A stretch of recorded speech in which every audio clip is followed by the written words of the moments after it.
Friend, कैसे हैं आप? क्या आप माउंट एवरेस्ट पे चढ़े हैं कभी? नहीं चढ़े हैं ना?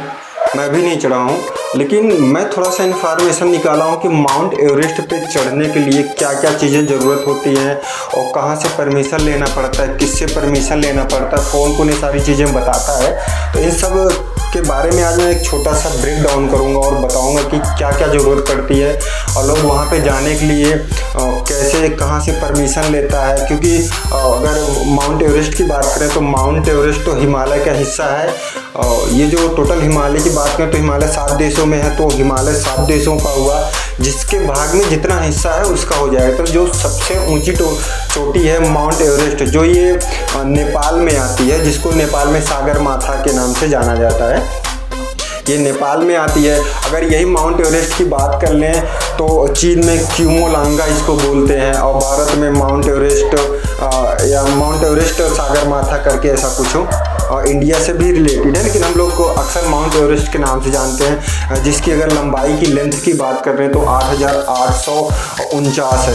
अभी कुछ दिन पहले आप देखे होंगे तो 8,848 था, लेकिन अभी ना कुछ मतलब 100 मीटर के करीब में शायद कुछ ये डेवलप हो गया है। जो साइंटिफिक जो लोग होते हैं, वैज्ञानिक लोग कहते हैं माउंट एवरेस्ट की जो ऊंचाई है वो बढ़ रही है। अब माउंट एवरेस्ट की ऊंचाई बढ़ रही है कि घट रही है, या पृथ्वी की मतलब पृथ्वी अपने आप में, या वहाँ की पृथ्वी की सारी प्लेटें अपने आप में दब रही हैं कि माउंट एवरेस्ट की ऊंचाई बढ़ रही, इन सब चीज़ों पे बहुत सारे भ्रमण हैं और बहुत से लोग मतलब इस विषय में थोड़ा किसी को पता नहीं है कि क्या सारी कैसी चीज़ें हैं। लेकिन हाँ, कुछ ना कुछ दिन बाद उसके फैक्ट है, उसके लेंथ जो है बहुत अलग निकले हैं। और चलिए इन सारी चीज़ों को हम छोड़ते हैं, उसके बाद हम देखते हैं कि सबसे इम्पोर्टेंट हमारे लिए क्या होता है, जो हम जिस विषय पे टॉपिक पे बात करना चाहते थे कि अगर हम माउंट एवरेस्ट की चढ़ाई करते हैं तो कितना पैसा लग सकता है, कितना ज़्यादा पैसा वहाँ इन्वेस्टमेंट करना पड़ेगा, फिर मुझे परमिट कहाँ से लेना पड़ेगा, इन सारी चीज़ों पे डिस्कशन करते हैं। सबसे पहले क्या होता है कि सबसे पहले हमको अगर कहीं पे जाना है तो परमिशन की बहुत ज़्यादा ज़रूरत होती है और परमिशन लेना ही पड़ती है। अगर आपको माउंट एवरेस्ट पे चढ़ना है तो सबसे पहले आपको यहाँ के इंडिया के गवर्नमेंट को भी बताना पड़ेगा कि मैं माउंट एवरेस्ट पे चढ़ाई करने जा रहा हूँ। फिर इंडिया के गवर्नमेंट वाले इसका थोड़ा सा अप्रूवल ले देंगे, फिर आपको आपका लेटर या आपकी चीज़ें ये नेपाल चली जाएंगी। तो अब माउंट एवरेस्ट की बात करें तो माउंट एवरेस्ट खास करके नेपाली में है, तो नेपाल का जो हिस्सा है उसी में आएगा, और वहाँ का एक रूट बना हुआ है जो नेपाल से ही बना हुआ है कि इसी रूट से आपको माउंट एवरेस्ट की चढ़ाई कर सकते हैं। तो आपका एप्लीकेशन जो है ये नेपाल गवर्नमेंट के पास जाएगी, तो नेपाल गवर्नमेंट भी वहाँ चेक करेगी और आपका मेडिकल होगा, आपकी हेल्थ देखेंगे, एज होगी, एज के हिसाब से भी देखेंगे आपको कौन सी बीमारी है, जैसे सांस की बीमारी है, पैर से कोई चोट है, कोई फ्रैक्चर है, कुछ ऐसा कुछ है तो कुछ ना कुछ ब्रेक उस पर लगाते हैं। बट अगर बछेंद्री पाल का देखें तो उनके साथ दुर्घटना जो हुई थी, तो लेकिन वो क्या था ना कि वो शुरू में था तो इसलिए बहुत ज़्यादा लोग केयर नहीं किए और चीज़ें आसानी से हो गई थी। बट अभी के लिए ना बहुत ज़्यादा रूल्स हो गए हैं, बहुत ज़्यादा नियम हो गए हैं, और अभी आपको जाना पड़ेगा ना तो सारी चीज़ें बतानी पड़ेगी उनको कि मेरे अंदर ये नहीं, मेडिकली होगा। उसके बाद मेडिकली होने के बाद ना आपको नेपाल गवर्नमेंट जो है ना ये चार्ज करेगी 8 से 10 लाख रुपए, भाई परमिट फीस होती है 8 से 10 लाख रुपए आपको देना पड़ेगा, गवर्नमेंट ऑफ नेपाल को वहाँ पे देना पड़ेगा।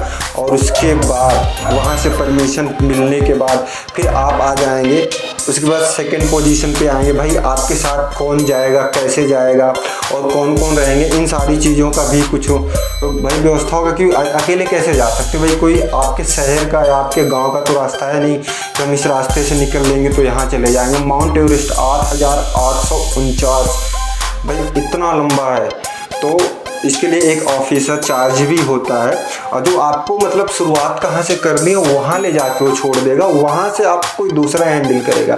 तो जो आपको ऑफिसर चार्ज में आता है लमसम ये 1.5 लाख के करीब में आता है, लमसम 1.5 लाख के करीब में आएगा। भाई देख रहा है कितना पैसा लग रहा है। उसके बाद फिर वहाँ से आप चले जाओगे ना तो आप क्या लिए, आप परमिट ले लिए, 8 से 10 लाख रुपए नेपाल गवर्नमेंट को दे दिए। उसके बाद क्या किया, ऑफिसर चार्ज ये जो 1.5 लाख के आसपास में समथिंग पड़ता है। और उसके बाद इक्विपमेंट में आता है। इक्विपमेंट में कुछ सामान आपको दी जाती हैं, जैसे ग्लव्स दिया जाएगा, उसके बाद कुछ जैकेट दी जाएंगी, बूट्स दिए जाएंगे और एक ऐसा कुछ हैंगर टाइप का भी गिम्बल हैंगर जिसको बोलते हैं, हैंगर से बोलते हैं, वो दिया जाएगा। जैसे आप देखे होंगे शिवा मूवी में अजय देवगन ऐसे हैम्बर्स की वजह से ऐसे चलता था ना, पहाड़ों पे मारता था यहाँ से वहाँ। ये सारे कुछ 6 से 7 सामान दिए जाएंगे। आपको टेंट दिया जाएगा, स्लीपिंग बैग दिया जाएगा। अगर इन सब चीज़ों का देखें तो भाई इसका भी 5 से 6 लाख के करीब में टोटल आता है। और इसमें आपको मतलब पूरा खाने पीने के बिल व्यवस्था मतलब बिल कंप्लीट करके देते हैं। सिर्फ आपको जाना है तो 5 से 6 लाख के समथिंग में कुछ पेमेंट आपका पड़ेगा, आप वहाँ देंगे तो आपको सारी चीज़ें मिल जाएंगी। बिल कंप्लीट भाई वहाँ की जो चीज़ें आपको दी जाएंगी पहनने के लिए वो बहुत अलग होगा, सबसे बहुत ज़्यादा अलग होगा। ऐसा नहीं कि जो नॉर्मल बूट्स होते हैं, नॉर्मल जैकेट होते हैं हम पहन के वो चढ़ जाएंगे। उनकी मतलब उनका वेट देखें तो बहुत कम रहेगा, बट आपके लिए बहुत ज़्यादा आरामदायक रहेगा।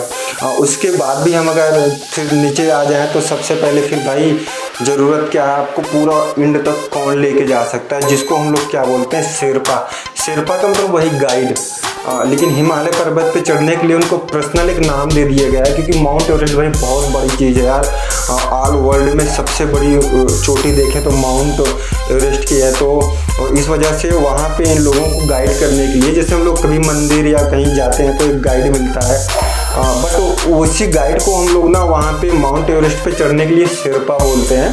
तो शेरपा भाई जितना ज़्यादा शेरपा रहेगा और उसके बाद जितना उसके पास अनुभव रहेगा उतना ज़्यादा पैसा चार्ज करेगा। तो उसकी सैलरी की बात करें तो 4 से 5 लाख रुपए उसकी सैलरी रहती है भाई। शेरपा को देना पड़ेगा आपको 4 से 5 लाख रुपए शेरपा सैलरी लेगा। उसके बाद फिर भाई आपको क्या ज़रूरत पड़ जाती है ऑक्सीजन की। ऑक्सीजन समथिंग 4 से 5 लाख रुपए पड़ेगा। फिर आप चले आओ फूड में, खाना में देखें तो खाने का भी शायद कुछ 1 से 1.5 लाख रुपए के समथिंग। और ये तो शायद उसी में इंक्लूडिंग रहता है, जो एक मैं बताया था ना कि कुछ सामान होते हैं उसी में इंक्लूडिंग खाने का चीज़ रहता है। और फिर उसके बाद भाई सबसे बड़ी बात है, आप वहाँ पहुँच जाओगे ना फिर भी आपको पैसा देना पड़ेगा। अगर आप माउंट एवरेस्ट पे चढ़ जाते हैं, चढ़ने के बाद भी आपको पेमेंट देना पड़ेगा, जिसका सबमिट फीस जो होता है शायद ये 2 लाख रुपए होता है, शायद नहीं कंफर्म है। आप ऊपर पहुँचने के बाद भी आपको 2 लाख रुपए देना पड़ेगा, जिससे सबमिट हो जाएगा। सबमिट होने का उसका फीस क्या होता है ना कि आप एक रजिस्टर्ड हो जाएंगे और चीज़ें ये सब पता चल जाती है कि लोग ये आदमी इस टाइम में इतने मतलब आता है। एक अगर देखें ना तो एक आपकी हिस्ट्री बन जाती है माउंट एवरेस्ट से रिलेटेड।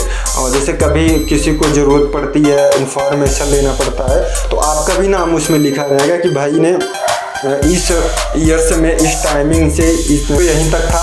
मैंने जो बताया और आपको मैंने बताया ना कि ऑफिशियल वेबसाइट पे जाके चेक कर सकते हो और उसके बाद वहाँ से आप इन्फॉर्मेशन कुछ ले सकते हो। बट मैंने जो इन्फॉर्मेशन दिया है और काफ़ी ये एकदम रियलिटी है और इसमें कुछ है नहीं, ये सारी चीज़ें इतना लगती हैं आप किसी से भी पूछे हुए। और चलिए ठीक है, फिर हम चलते हैं, आपको एक नए वीडियो में मिलते हैं। तब तक के लिए टेक केयर।